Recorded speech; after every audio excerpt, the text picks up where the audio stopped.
disiplin itu apa? Dengan kata disiplin ya teman-teman ya, apa sih yang teman-teman selama ini ketahui disiplin itu apa? Berarti ke kebiasaan rutinitas setiap hari. Berarti di dalamnya ada rutinitas sehari, di dalamnya ada tanggung jawab ya. Kebiasaan didasarkan pada rasa tanggung jawab. Nah biasanya muncul kita bertanggung jawab itu biasanya munculnya kenapa? Yang biasa sama kita alami. Kenapa kita bisa bertanggung jawab? Kenapa kita bisa melakukan pembiasaan itu sesuai dengan apa? Karena kewajiban, karena merasa itu sudah kewajiban ya. Jadi bisa jadi muncul karena muncul dari diri sendiri. Jadi ada motivasi intrinsiknya. Nah di sini sekedar saya berbagi teman-teman. Jadi di dalam diri manusia itu ada namanya teori kontrol. Itu menurut Dr. William Glasser, bahwa di situ ada namanya ilusi guru mengontrol murid. Jadi kita tuh ada tipe menurutnya ilusi guru mengontrol murid. Nah, jadi pada dasarnya kita tidak dapat memaksa murid untuk berbuat sesuatu jika murid tersebut memilih untuk tidak melakukannya. Nah, jadi kita ada pemahaman ini. Walaupun tampaknya guru sedang mengontrol perilaku murid, hal demikian terjadi karena murid sedang mengizinkan dirinya untuk mengontrol dirinya. Jadi gini, kita itu tidak bisa mengontrol seseorang. Yang bisa mengontrol dirinya, mengontrol orang tersebut adalah dirinya sendiri.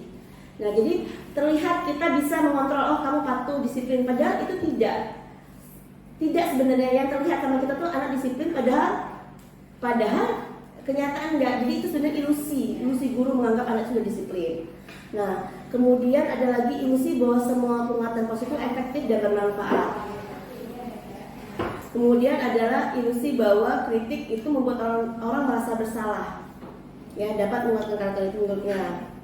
Jadi menggunakan kritik rasa bersalah untuk mengontrol murid pada identitas gagal. Jadi mereka belajar untuk merasa buruk tentang diri mereka. Jadi misalnya kita kritikan, kok begini, ibu kecewa loh. Sebenarnya itu membuat dia rasa bersalah. Itu sebenarnya membentuk karakter dia yang tidak baik. Jadi menurut kita itu bagus, padahal kita itu menjatuhkan anak. Nah, kadang kita ilusi-ilusi seperti itu. Kemudian ilusi bahwa orang dewasa memiliki hak untuk memaksa. Nah, kita perhatikan. Jadi kadang orang dewasa menganggap, oh aku punya kuasa nih, aku punya hak untuk mendisiplin anak. Padahal yang punya kontrol itu adalah diri kita sendiri. Sama misalnya saya mengajak teman-teman untuk disiplin kan, tetapi kalau kontrol itu tidak ada dari diri kita, tidak ada dari diri kita sendiri, nah disiplin itu tidak akan terwujud, ya kan? Misalnya pengen datang pagi, tapi kalau diri itu menolak, mau kakak paksain juga, mau ada denda juga, nah itu tidak akan terwujud karena kontrol itu adanya di diri kita. Ini lagi satu lagi yang saya mau berbagi tentang keyakinan kelas. Nah, di sini ada pertanyaan, mengapa keyakinan kelas, mengapa tidak peraturan kelas saja? Nah, di sini ada beberapa pertanyaan. Mengapa kita memiliki peraturan tentang penggunaan helm pada saat mengendarai kendaraan? Menurut teman-teman apa? Biar jelas keselamatannya gimana. Paham fungsi helm itu diri kita sendiri. Selamatan. Jadi ada nilai-nilai keselamatan ya.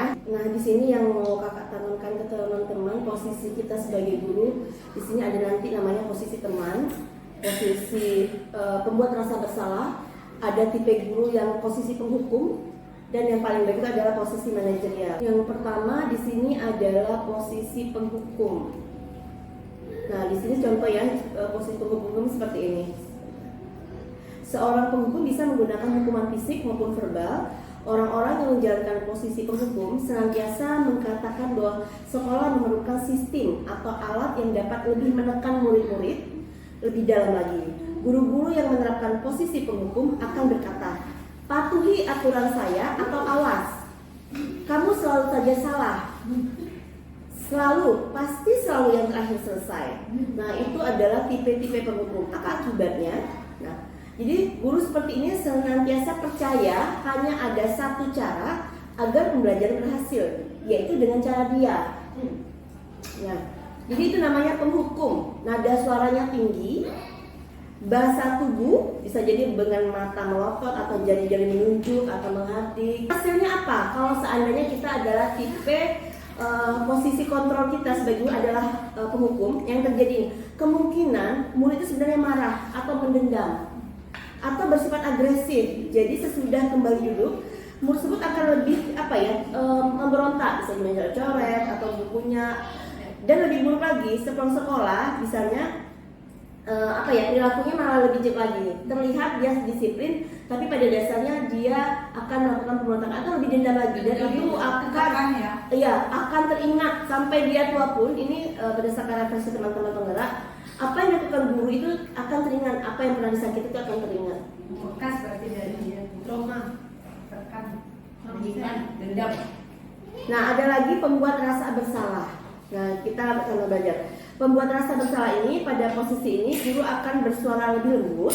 Nah, pembuat rasa bersalah ini akan menggunakan keheningan, membuat orang lain merasa tidak nyaman, bersalah atau mengadili. Misalnya, ibu sangat kecewa sekali dengan kamu. Nah, itu jujur, mungkin kakak sendiri juga melakukannya. Padahal itu sebenarnya tidak baik juga, karena menurut kita lembut, tapi ada penekanan kata yang membuat orang merasa bersalah. Berapa kali Bapak harus memberitahu kamu ya? Nah, misalnya, gimana coba kalau orang tua kamu tahu kamu berbuat begini? Nah, ini langsung kita membuat rasa bersalah. Nah, efeknya apa? Nah, efeknya nada suaranya memang lembut, bahasa tubuh merapat atau lebih cuman murid akan merasa bersalah. Jadi merasa bersalah itu akan lebih menunjukkan rasa percaya diri. Jadi solusinya tidak jadi muridnya merasa gagal. Nah, kalau kita tekankan dengan rasa membuat rasa bersalah itu, dia merasa gagal, merasa ternyata aku begini ya, aku ini tidak bisa apa-apa ya. Nah, itu kalau pembuat rasa bersalah. Jadi memang harus belajar menggunakan kata-kata yang tepat.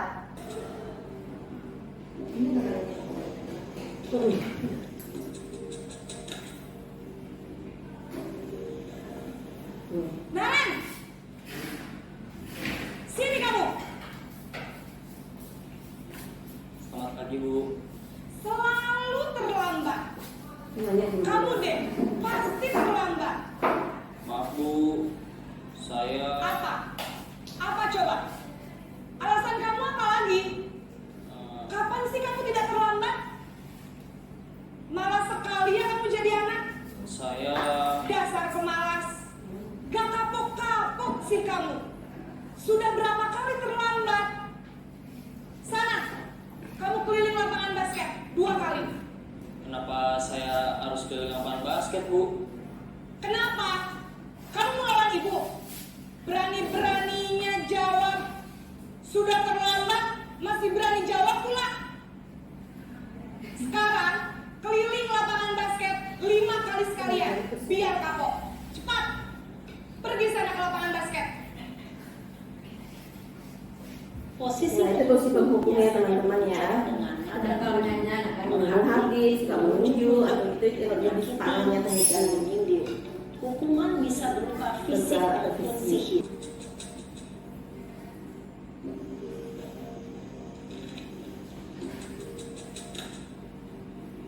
Naran, Nah, ini posisi yang kedua. Selamat pagi, Bu. Naren. Kamu kenapa terlambat Ini lagi, membuat rasa Nak? bersalah ya. Ya Tuhan, Naren. Kamu senang ya bikin ibu susah ya? Nah, membuat rasa bersalah Kamu ada kata jangan satu susah. lagi. Nanti ibu yang ditegur bapak kepala sekolah, nak. Disangka ibu tidak bisa membina kamu. Duh, gimana ini? Maaf, Bu. Duh, Gusti Naren. Kamu suka ya kalau ibu Nah, tegur bapak ada kepala kata kalimat sekolah? yang membuat rasa bersalah. Kenapa? Sekarang ibu harus tulis Susah. apa ini di Dan buku ada absen? ini sebenarnya membuat anak gara-gara aku. Nah, walaupun dengan kata-kata lembut. Ibu harus apa coba?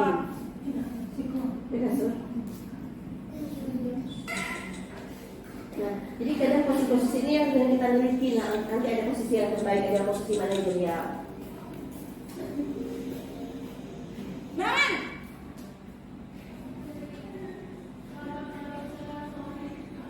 Selamat pagi, Bu. Wah, sudah jam berapa ini, nak? Terlambat lagi ya, sayang. Iya, Bu. Habis Ibu saya lupa bangunkan saya, Bu. Kamu malah menyalahkan ibu kamu. Kamu bukannya anak yang larinya paling kencang. Kok terlambat sih? Iya, Bu. Saya memang terlambat bangun tadi. Jadi, biarpun saya lari kencang, tetap gak kekejar, Bu. Ya sudah sana. Nanti lain kali larinya lebih kencang lagi ya. Biar gak terlambat lagi. Bikin seneng ibu. Demi ibu. Bisa kan? Bisa, Bu. Ya sudah sana masuk kelas. Ibu beresin urusan absen kamu. Kamu ini ada-ada saja.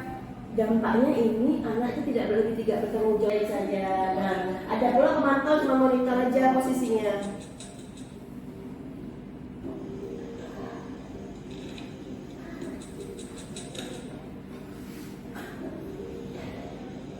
Naren!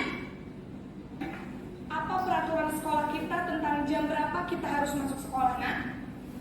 Kita harus di sekolah jam 7, Bu. Iya betul, sekarang sudah jam 7.20. Naren sudah tahu konsekuensinya jika terlambat hadir. Paham, Bu. Saya harus tinggal kelas pas jam istirahat selama 20 menit. Iya benar, konsekuensinya demikian. Jadi nanti jam 9.30 pas istirahat, kamu harus tinggal di kelas, kerjakan tugas tambahan untuk ketertinggalan kamu, ya? Baik, Bu. Nah, dia hanya sebagai Posisi pemantau aja. pemantau mengandalkan penghitungan atau data untuk mengontrol murid. Guru mengarahkan murid berdasarkan peraturan dan konsekuensi. Seorang pemantau menunjukkan bahasa tubuh dan ekspresi wajah yang datar dan cenderung formal. Nah, ini yang kita harapkan adalah semua kita di posisi manajer. Nah, apa sisi posisi manajer kita lihat dulu ya.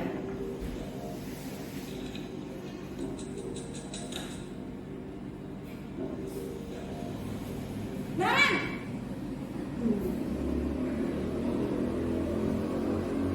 Selamat pagi, Bu. Selamat pagi, Naren. Maaf, Bu. Saya terlambat. Iya, sekolah masuknya jam 7, sekarang sudah jam 7.20. Ada penekanan ngomong Jadi apa, sekarang tapi bagaimana kemudian ya? salah gitu. Maaf, Bu. Saya lupa setel alarm saya semalam. Baiklah, menurut kamu, Nah, ada keyakinan komunikasi sekolah lain. yang mana yang perlu kamu tingkatkan? Menghargai diri sendiri dan orang lain mungkin, ya, Bu. Jadi dibalikan apa sih keyakinan yang Jadi, diyakini? apakah Naren meyakini prinsip saling menghormati tersebut? Iya, Bu. Saya meyakininya. Apakah Naren bersedia memperbaiki masalah keterlambatan ini? Bersedia, Bu. Bagaimana kamu akan perbaiki masalah Ditanya bagaimana yang muncul dari itunya. Saya akan coba untuk tidak lupa menyetel alarm saya, Bu. Baik, kalau Naren komputer alarm di rumah, ada orang yang kira-kira bisa bantu mengingatkan tidak? Ada, Bu. Kakak saya, Kak Emma. Ada lagi selain Kak Emma? Selain Kak Emma, ada ibu saya. Baik, jadi yang mengingatkan Naren adalah Kak Emma dan ibu kamu ya. Kira-kira akan mulai setel alarm kapan ya Naren? Setelah pulang sekolah, akan segera saya Jadi lakukan. ada solusi-solusinya gitu kan. Jadi Naren akan setel alarm untuk Nah, yang jawab tidak dulu, ada solusinya. Kalau kan hanya menegur begini, ngasih sarannya. Misalnya ada menanyakan keyakinan. agar tidak terlambat bangun lagi. Tidak ada, Bu. Baik Naren, terima kasih untuk kerjasama kamu. Sekarang kamu perlu kembali ke kelas untuk belajar. Baik, Bu. Terima kasih.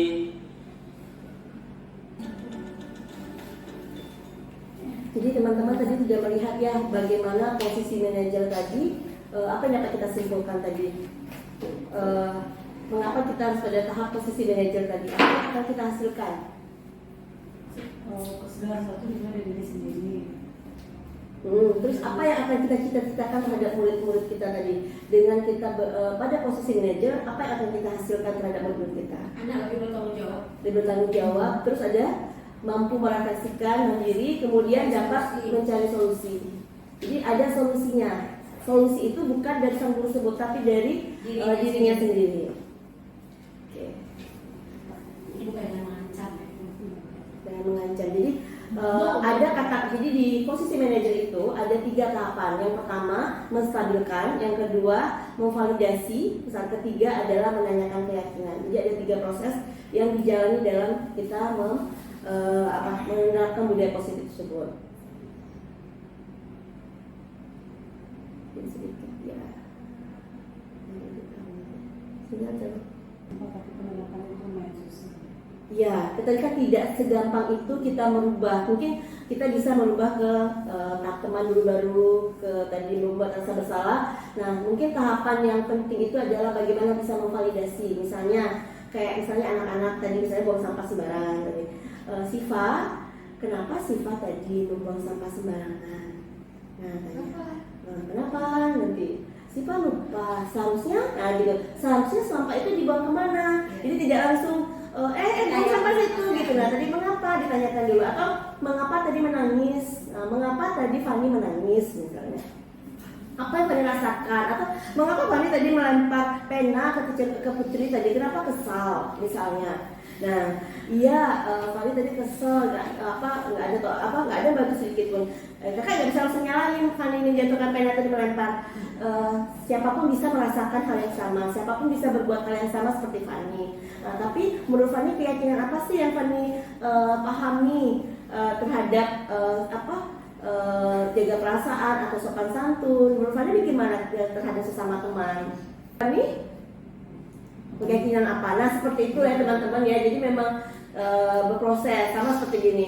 Putri misalnya, kakak lihat akhir-akhir ini Putri jarang piket. Nah, misalnya ini latihan ya Putri ya, misalnya jarang piket. Nah, jarang piket. Mengapa? Nah, Putri jawabnya apa misalnya? Mengapa Put? Misalnya. Iya. Saya paham misalnya. Saya paham, kakak juga bisa merasakan dulu kakak punya anak. Nah, setiap orang pasti jika punya anak pasti banyak melakukan hal sama. Tapi menurut Putri, keyakinan apa sih yang menurut Putri supaya kita bisa sama-sama bekerja sama? Nah, kita kesepakatan kita kemarin jam berapa kalau piket misalnya? Nah, kayak gitu. Jadi menurut Putri bisa nggak kita sekali-kali Putri tepat datang waktu untuk piket gitu? Bagaimana solusi Putri sehingga pada saat piket Putri bisa datang cepat kayak gitu?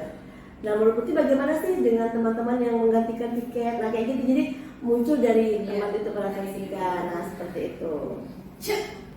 Itu bisa nggak? Tapi ada ini nggak? Jadi Ya, paham ya. Jadi kira-kira budaya positif itu bisa nggak kita terapkan di TK kita? Bisa. Ada yang tahu? Kalau di tingkat kita bisa. Kalau di sini bisa kan? Kalau di Ya, jadi ke anak-anak juga jadi stabilkan dulu perasaannya. Memang prosesnya panjang, bukan berarti lembut itu tidak boleh, tapi memang ada konsekuensinya. Kita tanya keyakinan kemarin, makanya kesepakatan kelas setiap hari harus kita sebutkan, apalagi harus continue kita lakukan. Jadi harapannya sama teman-teman supaya kita budaya positif tadi dapat dilaksanakan, anak bisa memilih apa gitu kan. Setiap hari harus diulang-ulang, harus diingatkan terus. Nah, untuk sedikit berbagi, posisi manajerial itu pertama adalah namanya menstabilkan identitas. Nah, apa isinya? Berdasarkan prinsip membuat kesalahan adalah bagian dari proses belajar. Jadi salah itu biasa sebenarnya. Setiap orang bisa melakukan yang hal manusiawi. Misalnya Putri kesel sama Helen digebrak meja. Helen misalnya kan. Nah, tapi tanya mengapa Putri tadi seperti itu? Ya tadi kesel. Terus kakak bilang ya kakak paham. Setiap orang pasti punya rasa marah kalau misalnya Helen nggak izin mengambil punya Putri misalnya. Nah, kakak pahami dulu manusiawi kok kalau seperti itu gitu kan. Nah, kemudian menggeser identitas gagal ke identitas besar. Jadi bukan gagalnya anak. Kita kedepankan, tapi gimana dia bisa sukses terhadap kesalahan-kesalahannya. Jadi menstabilkan dulu. Nah, kemudian di sini ada namanya validasi tindakan yang salah. Nah, itu sering, mungkin kakak sering kan, teacher paham kenapa nangis, ada yang apa, nggak apa-apa nangis dulu, silakan kalau masih belum nyaman, nah kayak gitu. Nah, di sini di validasi tindakan berdasarkan prinsip setiap perilaku berupaya memenuhi semua kebutuhan. Jadi manusia itu punya 5 kebutuhan dasar teman-teman. ada kebutuhan rasa kasih sayang. Jadi kenapa dia seperti itu? Mungkin kasih sayangnya tidak terpenuhi. Kadang kan teman-teman merasa mungkin ada beberapa yang kurang kasih sayang, dia menjadi lebih egois. Bisa jadi kebutuhan dasar kasih sayang, kebutuhan untuk diperlakukan lebih care, itu 5 kebutuhan dasar manusia. Jadi kalau salah satu kebutuhan 5 dasar kebutuhan ini itu akan terjadi sesuatu pola yang mungkin Jadi kita bergerak karena ada mencari kebutuhan dasar kita terpenuhi gitu. Dan guru akan bergeser dari pemikiran stimulus respon menjadi proaktif, respon ke proaktif. Nah, kemudian mengenali dan mengenali kebutuhan murid akan memperbaiki hubungan. Jadi ada perbaikan hubungan dengan murid. Jadi ada tadi 3 ya. Yang pertama tadi apa? Menstabilkan. Kemudian ada namanya validasi tindakan yang salah. Nah, kemudian ada namanya menanyakan keyakinan. Nah, nanyakan kayak tadi kan. Murid akan diberi pertanyaan-pertanyaan yang bermakna untuk memunculkan motivasi intrinsik. Misalnya kayak tadi, menurut keyakinan Fanny, gitu kan, supaya menurut keyakinan Fanny supaya sekolah kita ini terlihat lebih baik lagi bagaimana? Supaya kita guru-gurunya menurut keyakinan Fanny gimana? Supaya terlihat di luar bahwa sekolah kita adalah sekolah yang baik. Jadi disebutnya disiplin, disiplin datang tepat waktu, saling kerjasama. Nah, ditanya kan keyakinan. Nah, misalnya, kami udah tahu kan begitu. Nah, tadi sudah melakukan kesalahan. Kira-kira apa yang akan kami perbaiki lagi? Nah, kayak gitu. Jadi balik lagi ke dirinya. Jadi merefleksi, bukan kakak nyaranin, Putri kamu tuh harus bangun pagi ya, atur jamnya ya. Nah, itu itu motivasi dari luar, ekstrinsik. Harus dari dalam, intrinsik lagi. Jadi mampu mengaitkan keyakinan dengan tindakan yang salah. Keyakinannya apa? Tadi cocok nggak dengan yang berbuat tadi? Kira-kira kan keyakinan Putri begini. Kira-kira dengan tindakan Putri seperti ini sudah cocok nggak dengan keyakinannya? Nah, seperti itu. Oke, teman-teman itu saja. Saya harapkan nanti teman-teman kita sama-sama mencoba untuk berdiskusi positif, bergerak dari hati, langsung sering-sering ya kesepakatan kelas itu dibacain, ditanyain.